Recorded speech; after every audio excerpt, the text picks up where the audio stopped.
ఓం శాంతి. June మాసం అనగానే మనము మమ్మ యొక్క మాసంగా జరుపుకుంటూ ఉన్నాము. ప్రతిరోజు మమ్మ యొక్క విశేషతలను 1వ తేదీ నుండి 24వ తేదీ వరకు మమ్మ విశేషతలను ప్రతిరోజు మధుబనం నుండి పంపించటం జరిగింది. మరి మమ్మ మాసంలో ముఖ్యంగా ఒక క్లాస్ కూడా పంపించటం జరిగింది. అదే మమ్మ కే సాథ్ ఆల్మైటీ పితాకి గుహ్య రహస్యయుక్త రూహ్ రిహాన్. మమ్మ తోటి ఆల్మైటీ పిత అంటే సర్వశక్తివంతుడైనటువంటి శివబాబా తండ్రి యొక్క గుహ్యమైనటువంటి రహస్యయుక్తమైనటువంటి కాన్వర్జేషన్, వాళ్ళిద్దరి మధ్య వార్తాలాపన ఇవ్వటం జరిగింది. చాలా ఇంట్రెస్టింగ్ క్లాస్ ఇది. మరి మనమందరము విందాము. हे श्री राधे बेटी जागो, रात्रि का सुख उठाओ. योगियों की तो रात होती है ना. इस निष्ठा के समय शांति में बैठकर अपने शुद्ध स्वरूप को धारण कर अपने ईश्वरीय कायदे को मान कर उसी प्रमाण चलते चलो. ఆల్మైటీ బాబా అంటే శివ బాబా మమ్మ మధ్యన ఉండేటువంటి చాలా రహస్యవంతమైనటువంటి వార్తాలాపన. సో ఆల్మైటీ బాబా అంటే సర్వశక్తివంతుడైన శివబాబా ఏమంటున్నారంటే, హే శ్రీ రాధే బేటీ, ఉదయం సమయం అన్నమాట ఇది. సో బాబా ఎలా చెప్తున్నారు, హే శ్రీ రాధే బేటీ జాగో, లే, రాత్రిక సుఖుటాలో. రాత్రి అంటే రాత్రి అని కాదు, అమృత వేళ సమయం అనేది అర్థము. ఈ సమయం యొక్క ఆనందాన్ని తీసుకో, సుఖాన్ని తీసుకో. యోగులకైతే రాత్రి అనేటువంటిది లేనే లేదు. ఈ నేస్టా యొక్క సమయంలో అంటే యోగం చేసేటువంటి సమయంలో శాంతిగా కూర్చొని తన యొక్క శుద్ధ స్వరూపాన్ని ధారణ చేసి తన ఈశ్వరీయ నియమాన్ని నడుచుకొని అదే నియమం అనుసారంగా నడుస్తూ ముందుకు వెళ్ళు అని ఆల్మైటీ బాబా చెప్తున్నారు. देखो बेटी, अमृत वेले का यह शुभ मुहूर्त है. एक दिन पूरा हो, दूसरा दिन आरंभ हो रहा है, तो इस समय यह जागृत अवस्था भी अनायास होनी चाहिए. ఇంకా బాబా అంటున్నారు, చూడు బిడ్డ, అమృత వేళ ఇది శుభ ముహూర్తం ఉంది. ఒకరోజు పూర్తయి రెండో రోజు మొదలవబోతోంది. కాబట్టి ఈ సమయంలో జాగృత అవస్థలో అనాయాసంగా ఉండాలంటే కష్టపడకుండానే జాగృత అవస్థలో ఉండాలి. मेरी प्यारी राधे बेटी, तेरी चाल दुनिया से न्यारी है. जब सारी दुनिया सोती है तब तू जागकर शांति में बैठ, योग की गहरी अवस्था में बैठ. इस आसुरी दुनिया को जैसे विनाश के लिए निष्ठा रूपी पंखा लगाती हो, जब विनाश की यह ज्वाला भड़केगी तब तो आसुरी सृष्टि का विनाश और दैवी सृष्टि की स्थापना होगी. इसलिए योग के निष्ठा की यह पॉइंट बहुत ज़रूरी है. ఇంట్రెస్టింగ్ కథ ఇది. చూడండి, ఆల్మైటీ బాబా అండ్ మమ్మ ఎలాంటి కాన్వర్జేషన్ని చేస్తున్నారనేది. మళ్ళీ బాబా అంటున్నారు, నా ప్రియమైన రాధా బేటీ, నీ యొక్క నడవడిక ప్రపంచంతో అతీతంగా ఉంది. ఎప్పుడైతే పూర్తి ప్రపంచం నిద్రపోతూ ఉంటుందో ఆ సమయంలో నువ్వు లేచి శాంతిగా కూర్చుంటున్నావు. యోగం యొక్క లోతైన స్థితిలో కూర్చొని ఆసురీ ప్రపంచము ఎలా అయితే వినాశనం కావడానికి నువ్వు యోగము నిష్ఠారూపి పంఖ అని అంటున్నారు. యోగం అనేటువంటి విసనకర్రని విసురుతున్నట్టు ఈ ప్రపంచం అనేటువంటిది జ్వలింపబడుతుంది. కానీ ఈ సమయంలో నువ్వు యోగం చేస్తూ ఒక విసనకర్ర విసురుతున్నట్టు అంటే ఇంకా ప్రజ్వలితం అవుతుంది కదా అగ్ని. సో అలా నువ్వు చేస్తూ వినాశనం యొక్క జ్వాల ఎప్పుడైతే పెరుగుతుందో ఆసురీ సృష్టి యొక్క వినాశనము మరియు దైవీ సృష్టి యొక్క స్థాపన జరుగుతుంది. కాబట్టి యోగం యొక్క నిష్టలో అంటే యోగ స్థితిలో ఈ పాయింట్ చాలా అవసరము. అంటే మన యోగం అనేటువంటిది వినాశ జ్వాలను ఇంకా పెంచడానికి ఒక విసనకర్ర వీసినట్టు ఊపినట్టు అవుతుంది అని. जब हर एक बच्चा उसी शांत अवस्था में योग युक्त होकर रहेगा, तब मेरे संपूर्ण अव्यक्त चरित्रों को और पास्ट फ्यूचर के राजों को अच्छी तरह से समझ सकेगा. ఎప్పుడైతే ప్రతి బిడ్డ కూడా శాంత అవస్థలో యోగయుక్తంగా అయి కూర్చుంటారో అప్పుడు నా యొక్క సంపూర్ణ అవ్యక్త చరిత్రలను మరియు పాస్ట్ ఫ్యూచర్ను యొక్క రహస్యాలు మంచి రీతిగా అర్థం చేసుకోగలుగుతారు. సభీ మే భీ ఇస్ నిష్ఠా మే సభీ నంబర్ వార్ బెఠతే హే. అందరు ఉన్నారు కానీ ఈ విధంగా కదలకుండా ఏకదం మనసు స్థిరంగా చేసి నిష్ఠలో కూర్చోవడము నంబర్ వార్గా కూర్చుంటారు. अव्यक्त प्रभु कभी कभी व्यक्त में आकर वत्सों को देखकर हर्षित होते हैं और अपने सूक्ष्म वतन के शोभनिक फूलों की उन पर वर्षा करते हैं. अव्यक्त प्रभु అంటే శివబాబా అప్పుడప్పుడు వ్యక్తంలోకి వచ్చి పిల్లలని చూసి హర్షితులవుతూ ఉంటారు మరియు సూక్ష్మవతనంలోని శోభాయమైనటువంటి పుష్పాలను వారిపైన వర్షపు జల్లులాగా కురిపిస్తారు. ऐसे संपूर्ण सच्चे पुरुषार्थी बच्चे ही मेरे प्राण है, स्थूल और सूक्ष्म है, उन्हें मेरी मदद मिलती है. ఇలాంటి సంపూర్ణమైన సత్యమైన పురుషార్థి పిల్లలే నా ప్రాణం. అలాంటి పిల్లలు నా ప్రాణం. స్థూలము మరియు సూక్ష్మంగా వారికి నేను సహాయాన్ని ఎప్పుడూ ఇస్తూ ఉంటాను అని బాబా అంటున్నారు. हे यज्ञ माता, सामने बैठे बच्चों को लाइट का ताज पहनाने के लिए तुम निमित्त बनी हो. हे యజ్ఞ మాత, ఎదురుగా కూర్చున్నటువంటి పిల్లలకి లైట్ యొక్క కిరీటాన్ని ధరింప చేయడానికి నీవు నిమిత్తంగా అయ్యావు. ऐसे सुहावने ब्रह्मा मुहूर्त के समय सुप्रीम लाइट के ताज पहनाने की सेरेमनी का दृश्य कितना सुंदर और रमणीक, मीठा, प्यारा होगा. బాబా ఏమంటున్నారు చూడండి, ఇలాంటి చాలా సుందరమైనటువంటి బ్రహ్మ ముహూర్త సమయంలో సుప్రీం లైట్ శివబాబా యొక్క ఏదైతే శక్తి ఉందో, కిరణాలు ఉన్నాయో అలాంటి లైట్ యొక్క కిరీటాన్ని ధరింపచేసేటువంటి ఏదైతే సెరిమనీ ఉంటుందో, మహోత్సవం ఉంటుందో అలాంటి దృశ్యాన్ని ఎంత సుందరంగా, రమణీకంగా, మధురంగా, ప్రియంగా ఉంటుంది. అది చూడాలి అమృతవేళ అని అంటున్నారు. हे बेटी राधे, ईश्वर के गले में पिरोए हुए रत्नों को जानती हो ना. हे बेटी राधे, బాబా శివబాబా ఎంత చక్కగా పిలుస్తున్నారు మమ్మల్ని రాధేని. ఈశ్వరుడి మెడలో తిప్పబడేటువంటి మణులు ఎవరైతే ఉన్నారో అలాంటి రత్నాలు ఎవరో నీకు తెలుసా? उन्हीं 108 रत्नों को ज्ञान की पॉलिश अर्थात शुद्ध संपूर्ण बनाए ईश्वर के गले में पिरोने के लिए तुम निमित्त बनी हो. అలాంటి 108 రత్నాలను భగవంతుడి యొక్క మెడలో ఉండేటువంటి మణులు ఎవరైతే ఉన్నారో, అలాంటి రత్నాలు ఎవరైతే ఉన్నారో వారికి జ్ఞానం యొక్క పాలిష్ అంటే శుద్ధ సంకల్పాలను తయారు చేసి ఈశ్వరుడి మెడలో ఉండేటువంటి తిప్పబడేటువంటి వారిగా తయారు చేయడానికి నీవు నిమిత్తంగా అయ్యావు. ఎంత పెద్ద బాధ్యత ఇది! ఎంత చక్కగా నిర్వర్తించారు మరి మమ్మ. తుమ్ ఈశ్వర్ కో సంపూర్ణ మాల పహనాతి హో तो ईश्वर भी पुत्री को भविष्य में संपूर्ण वैभवों से सजाता है. బాబా అంటున్నారు, నువ్వు ఈశ్వరుడికి సంపూర్ణ మాలను వేస్తావు, మరి ఈశ్వరుడు కూడా తన బిడ్డని భవిష్యత్తులో సంపూర్ణ వైభవాలతో అలంకరిస్తారు. मेरे 100 रतन संपूर्णता को अवश्य प्राप्त करेंगे, इसलिए विजय माला का गायन है ना. నా యొక్క 108 రత్నాలు సంపూర్ణతని తప్పకుండా ప్రాప్తించుకుంటాయి. అందుకనే విజయమాల యొక్క గాయనం అనేటువంటిది ఉంది కదా. యహ మేరా సునానా ఔర్ గుమ్ హో జానా, యహ రాజ్ బి డ్రామా మే నూంధా హువా హే. నేను ఇలా వచ్చి వినిపించటము, మళ్ళీ మాయమైపోవడము, ఈ రహస్యం కూడా డ్రామాలో ఇమిడి ఉంది. अभी संगम पर महारथी, घोड़े सवार और प्यादे प्रत्यक्ष हो अपना चमत्कार दिखाएंगे. ఈ సంగమ యుగంలో మహారథులు, గుర్రపు సవారీ చేసేవారు, కాల్బలంలో ఉండేటువంటి వాళ్ళు ఎవరు అనేటువంటిది తన యొక్క చమత్కారం కనిపిస్తుంది. అంటే వాళ్ళు ఎలాంటి పురుషార్థం చేస్తున్నారు, ఎవరు ఎలాంటి వారిగా అవుతారనేది అన్నీ కనిపిస్తుంది. बहादुर बच्चे इन कठिन आपदाओं से बच सकेंगे और वही प्यारे वत्स इन परीक्षाओं में पास हो इन एडवांस ही अपने सूक्ष्म वतन में आकर निवास करेंगे.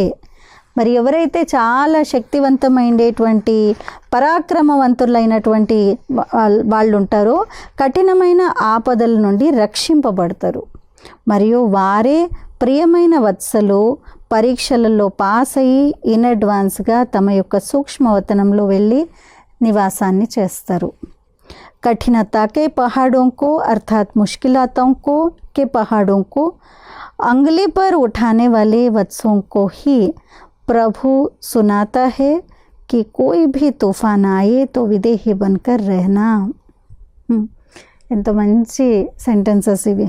కఠినమైనటువంటి పరిస్థితులు అనేటువంటి కొండలు, పర్వతాలు అంటే అంటే కష్టాలు అనేటువంటి పర్వతాలు, వీటిల్ని వేలు పైన లేపేటువంటి పిల్లలు ఎవరైతే ఉన్నారో వారికే ప్రభువు వినిపిస్తున్నారు.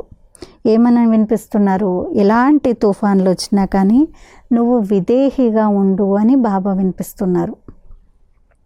देह में अथवा प्राकृतिक तत्वों में आएंगे तो आपको ममता आएगी और अवस्था डगमग हो जाएगी.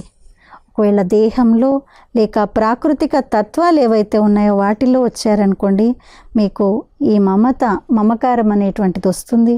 అప్పుడు మీ యొక్క స్థితి పైన కింద అయిపోతుంది. तो यह विदेही बनने का अभ्यास जल्दी ही अपने में धारण कर लो, इसमें ही सब बच्चों का कल्याण है. కాబట్టి ఇప్పుడు విదేహిగా అయ్యేటువంటి అభ్యాసము త్వరగా ధారణ చేయండి. దీంట్లో అందరి పిల్లల కళ్యాణం అనేటువంటిది ఉంది.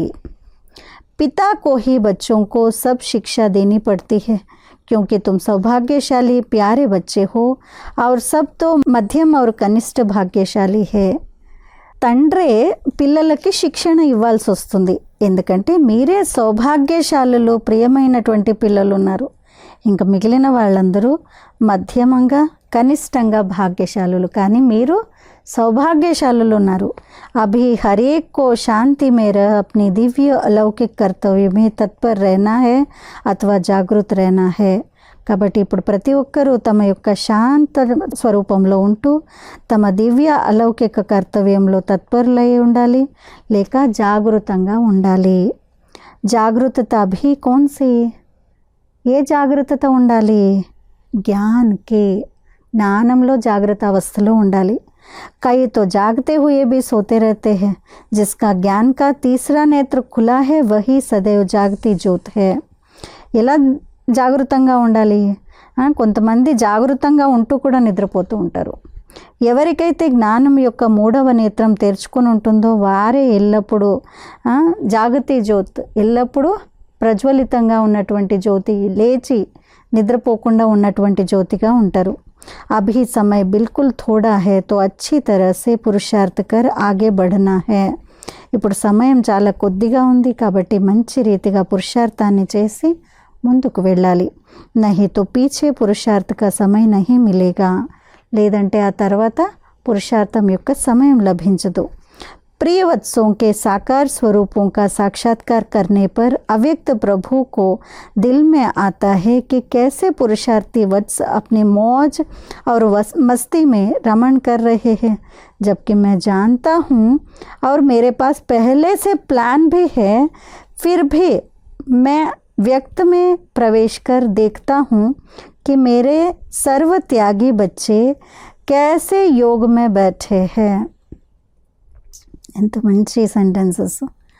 బాబా అంటున్నారు, ప్రియమైన పిల్లలు ఎవరైతే సాకార స్వరూపంలో సాక్షాత్కారాల్ని చేస్తూ ఉంటారో, మరి అవ్యక్త ప్రభువు అంటే శివబాబా యొక్క హృదయంలో వస్తుంది.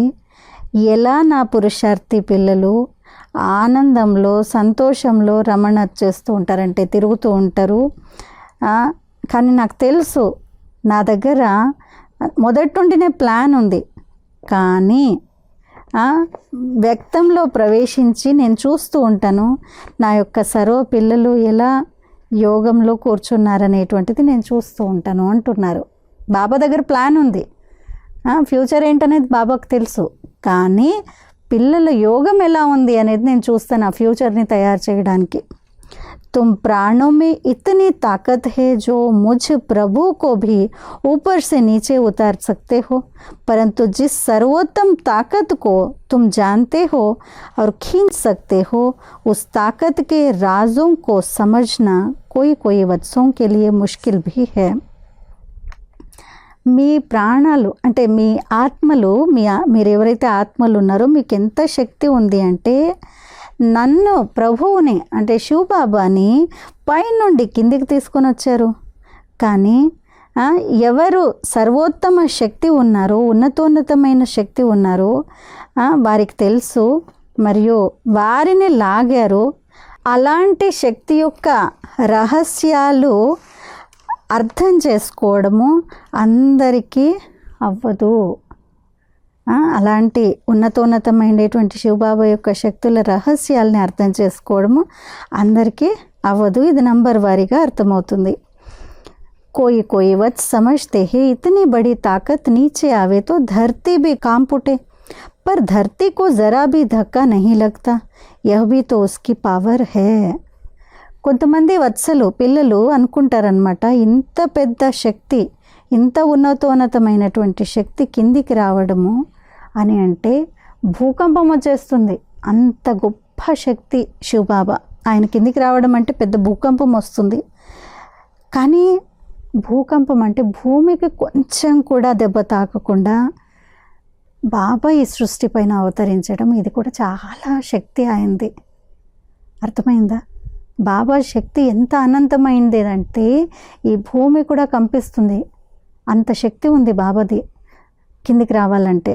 కానీ అలాంటిది ఏం జరగకుండా బాబా కిందికి వస్తారు. ఇది కూడా బాబా శక్తే. यह भी उसकी ही ताकत है जो इतनी बड़ी शक्ति नीचे आए और धरती थोड़ी भी नहीं हिले.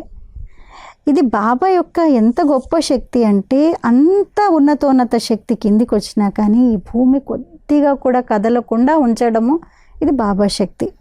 अगर वो अपनी संपूर्ण ताकत को इमर्ज करके आए तो उसके सामने कोई ठहर ना सके.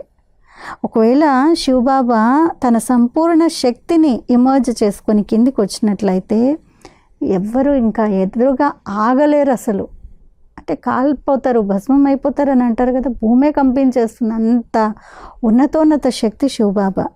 अगर ऐसा हो तो फिर सर्विस कैसे हो सकती है? इसलिए वह अपनी ताकत को मर्ज करके आते हैं. అంత ఉన్నత శక్తి ఆయన శక్తిని మర్జ్ చేసుకొని వస్తారు. ఎందుకు అని అంటే ఇంత ఉన్నత శక్తి కిందికి వచ్చి అంత కాలిపోయింది, బూడిదైపోయిందంటే ఇంకా తన సేవ ఏం చేస్తారు? అందుకని తన శక్తిని మర్జ్ చేసుకొని వస్తారు. इस मेरे राज को ज्ञानी तो आत्मा अनन्य वत्स ही जानकर बुद्धि योग से मेरे को प्रत्यक्ष करते हैं.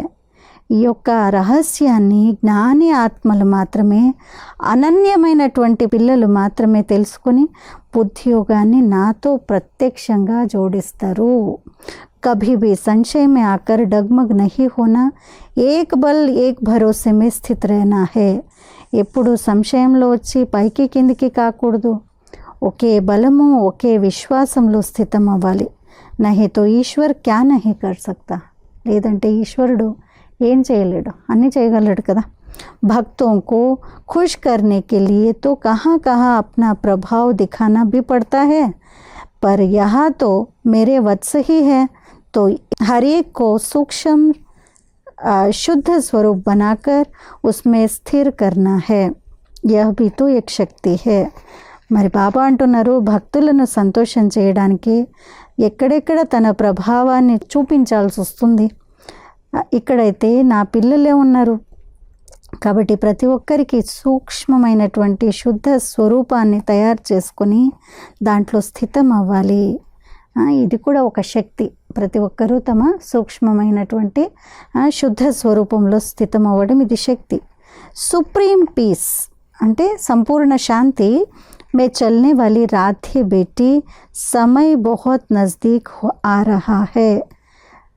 సుప్రీం పీస్లో అంటే శాంతిధామంలో వెళ్ళేటువంటి రాధా బేటీ సమయం చాలా దగ్గరకు వచ్చేస్తుంది. బహుత్ భారీ పరీక్ష తుమ్ బచ్చోं के सामने आने वाली है. చాలా పెద్ద పరీక్ష, భారీ పరీక్ష మీ ఎదురుగా వచ్చేది ఉంది. పరీక్షాओं को तुम दैवी वत्सों को योग बल में रहकर पार करना है. ఇలాంటి పరీక్షలని మీరు దైవీ పిల్లలు, దైవీ వత్సలు యోగ బలంతో ఉంటూ దానిపైన దాటేయాలి. ऐसे ज्ञानी और योगी तो आत्मा बच्चों का प्रभु रक्षण करते हैं और अपनी सूक्ष्म मदद देते हैं. ఇలాంటి జ్ఞాని యోగి ఆత్మలకి ఆ తండ్రి ప్రభు రక్షణ చేస్తారు మరియు తన సూక్ష్మమైన సహాయాన్ని కూడా ఇస్తారు. हे बेटी राधे, कभी प्रभु बोलता है कि परीक्षाओं को पार करना है और कभी कहता है कि परीक्षाओं से बचाने के मैं निमित्त हूँ. हे राधे बेटी, ఆ ప్రభు ఏమంటారు, అప్పుడప్పుడు ఏమంటారు, పరీక్షల్ని దాటాలి మీరు అని అంటారు. అప్పుడప్పుడు ఏమంటారు, పరీక్షల నుండి రక్షింప చేయడానికి నేను నిమిత్తంగా ఉన్నాను అని అంటారు. परीक्षाओं को पास करने का राज पहले से ही मैं बता देता हूँ, तो परीक्षाओं को पास करने का मार्ग सहज हो जाता है. ఆ పరీక్షల్ని పాస్ చేయడానికి కావాల్సినటువంటి రహస్యం ఏంటి అనేటువంటిది నేను ముందే చెప్తాను. ఆ పరీక్షల్ని దాటడానికి మార్గం సహజమైపోతుంది ఆ రహస్యం చెప్పినాను కాబట్టి. బాకీ ऐसे नहीं कि परीक्षा आएगी नहीं. బాకీ ఇలా ఏం లేదు, పరీక్షలే రావు మీ దగ్గర, మీతో ఆల్మైటీ బాబా ఉన్నారు, ఇలా లేదు. పరీక్షలు ఇంకా ఎక్కువ వస్తాయి. కానీ ఆ పరీక్షలు దాటడానికి కావాల్సినటువంటి రహస్యం ఏంటనేటువంటిది నేను చెప్పాను కాబట్టి మార్గం సులభం అవుతుంది. परीक्षाओं का रिहर्सल्स होना तो ज़रूरी ही है. अंत में परीक्षाओं का रूप सहज देखने में आएगा, लेकिन इसमें वही पास होगा जो अपने शुद्ध स्वरूप में स्थित होगा. బాబా అంటున్నారు, అంతిమ పరీక్షలలో యొక్క రిహార్సల్స్ అయితే తప్పకుండా జరగాలి.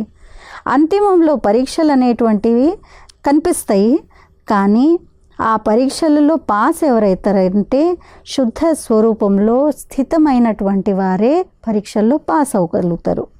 హరేక్ అప్నే పురుషార్థ సే హీ ప్రాలబ్ధ బనాతా హై. ప్రతి ఒక్కరూ వారి పురుషార్థంతోటే ప్రాలబ్ధాన్ని పొందుతారు.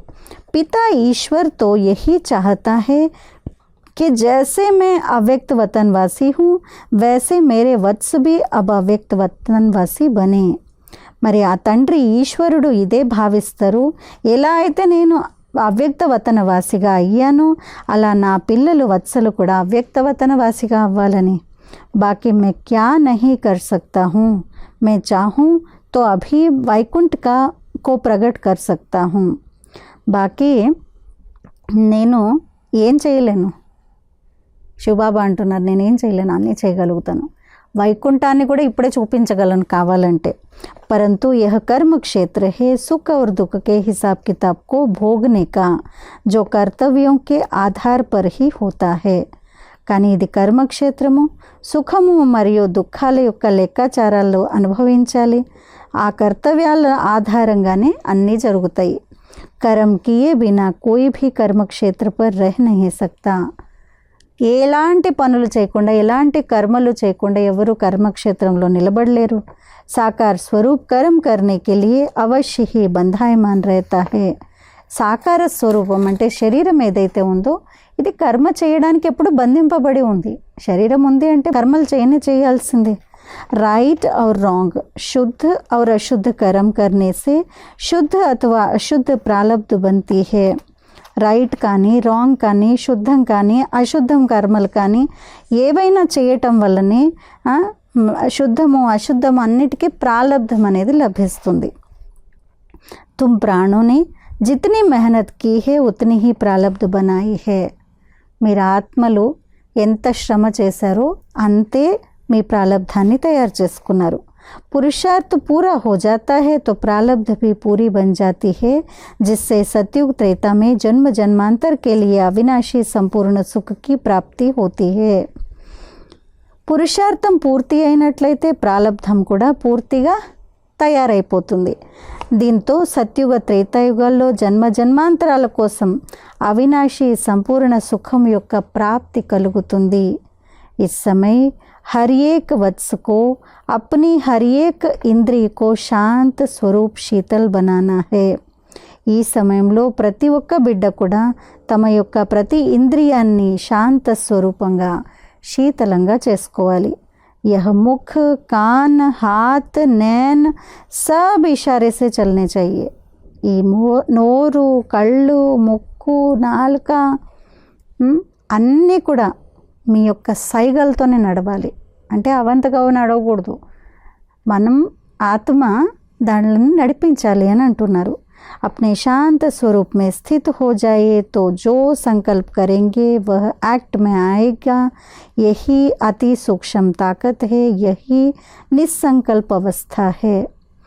తమ యొక్క శాంత స్వరూప స్థితి తయారైనట్లయితే ఏవైతే మీరు సంకల్పాలుగా చేస్తారో అవే కర్మల్లోకి వస్తాయి. అదే అతి సూక్ష్మమైనటువంటి శక్తి నిస్సంకల్ప స్థితి అని దీన్ని అంటారు. అంటే ఏ సంకల్పం చేస్తారో అవి కర్మల్లోకి తీసుకొస్తారు. ఇస్కో హీ ఇంద్రియోం కి శక్తి స్వరూప అవస్థ కహతే హే. దీన్నే ఇంద్రియాల పైన అతీతమైనటువంటి శాంత స్వరూప స్థితి అని అంటారు. इस तरह चलने से कभी भी कर्मेंद्रियों से विकारी कर्म नहीं होगा. ఇలా నడవటం వల్ల ఎప్పుడు కూడా మీ కర్మేంద్రియాలతో తప్పు పనులు జరగవు, వికారి కర్మలు జరగవు. तुम्हारे इस दैवी कुटुंब का आपस में बड़ा प्यार होना चाहिए. నెక్స్ట్ బాబా అంటున్నారు, మీరు మీ దైవీ కుటుంబంలో పరస్పరంలో చాలా ప్రేమ ఉండాలి. हर एक एक्टर अपनी चमक दिखाए, हर एक को ज्ञान सूर्य ज्ञान चंद्रमा की याद दिलानी है. ప్రతి ఒక్క యాక్టర్ కూడా తన యొక్క మెరుపుని చూపించాలి. ప్రతి ఒక్కరూ తమ జ్ఞాన సూర్యుడు జ్ఞాన చంద్రుడు ఎవరైతే ఉన్నారో శివబాబా బ్రహ్మబాబా మమ్మ వీరిని గుర్తు చెయ్యాలి. इस दैवी लव से ही देवी देवताओं के धरती की स्थापना होती है. ఈ దేవతల ప్రేమ దైవీ ప్రేమతోనే దేవీ దేవతల యొక్క ప్రపంచము లేదు దేవీ దేవతల యొక్క భూమి స్థాపన అవుతుంది. अभी तुम अनन्य वत्सों को ही इस कलयुग पहाड़ को तोड़ नया सतयुगी दिव्य स्थान बनाना है. మరి మీరే అనన్యమైనటువంటి పుత్రికలు వత్సలు ఎవరైతే ఉన్నారో వారి కలియుగి ప్రపంచాన్ని ఇప్పుడు తొలగించి సత్యుగి దైవస్థానంగా తయారు చేయాలి.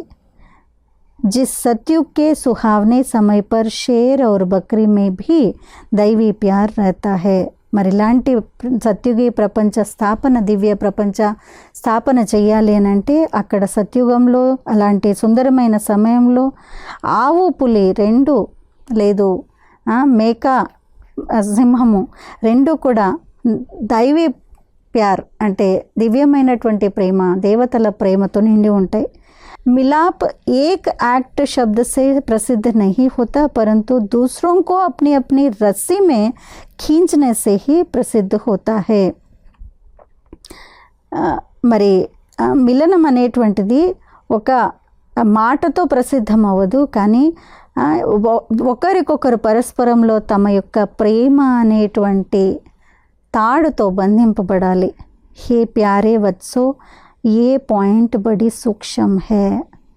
ఏదైతే బాబా ఇప్పుడు చెప్పారో ఒకరినొకరు తమ యొక్క దారాలతో లాగుతూ ఉన్నట్లయితే అంటే అందరూ కలిసిమెలిసి ఉన్నట్లయితే ప్రసిద్ధంగా అవుతారు. హే ప్రియమైన వత్సల్లారా, ఈ పాయింట్ చాలా సూక్ష్మమైంది అని లాస్ట్లో బాబా చెప్పారు. విన్నారు కదా. ఈరోజు ఆల్మైటీ బాబా అంటే శివ బాబా మరియు మమ్మ యొక్క చాలా గుహ్యమైనటువంటి వార్తాలాపన సంభాషణ ఇలా ఉండేది అని. అంటే రకరకాల సందర్భాల్లో బాబా మమ్మతో ఇలా మాట్లాడారు. వాటన్నిటినీ ఒకచోట సంకలనం చేసి ఈరోజు మనకి పంపించడం జరిగింది. ఈ క్లాస్ చాలా చాలా డీప్గా ఉంది. దీంతో మనకు తెలుస్తుంది మమ్మ యొక్క పురుషార్థాన్ని బాబా ఎలా ఇన్స్పైర్ చేశారు, ఎలాంటి విషయాలు చెప్పి ఎలాంటి రెస్పాన్సిబిలిటీస్ బాబా చెప్పారు మమ్మ ఎలా ఉండాలని. దీని ద్వారా మమ్మ ఆ విధంగా అయ్యి అందరికంటే మొదట నంబర్ 1గా అయ్యి నంబర్ 1గా కర్మాతీత స్థితిని పొందుకున్నారు అనేటువంటిది మనకు అర్థమవుతుంది. సో మనం కూడా మమ్మ యొక్క అడుగు జాడల్లో పాదాల మీద పాదాలు పెడుతూ అడుగుల్లో అడుగులను వేస్తూ మన జీవితాన్ని కూడా అలా మమ్మ సమానంగా అయ్యేటువంటి లక్ష్యాన్ని ప్రేరణని ఈరోజు మనం తీసుకుందాము.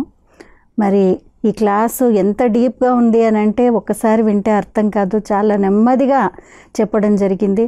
ఒక 4-5 సార్లు వింటే అప్పుడు పూర్తి బాబా యొక్క రెస్పెక్ట్ ఏంటి, బాబా యొక్క ప్రేమ ఏంటి మమ్మ పట్ల, మమ్మ కూడా ఇన్ రిటర్న్ ఎంత గౌరవంగా ఉండేటువంటి వారు, ఎంత ఆజ్ఞాకారిగా ఉండేవారు, బాబా చెప్పిన విషయాలన్నింటినీ ఎలా పాలించారు అనేటువంటిది మనకు తెలుస్తుంది. మనం కూడా ఇలా తయారయ్యేటువంటి లక్ష్యాన్ని తీసుకుందాము. మరొక 4-5 సార్లు ఈ క్లాస్ని వినేటువంటి ప్రయత్నాన్ని చేద్దాము. అచ్చా.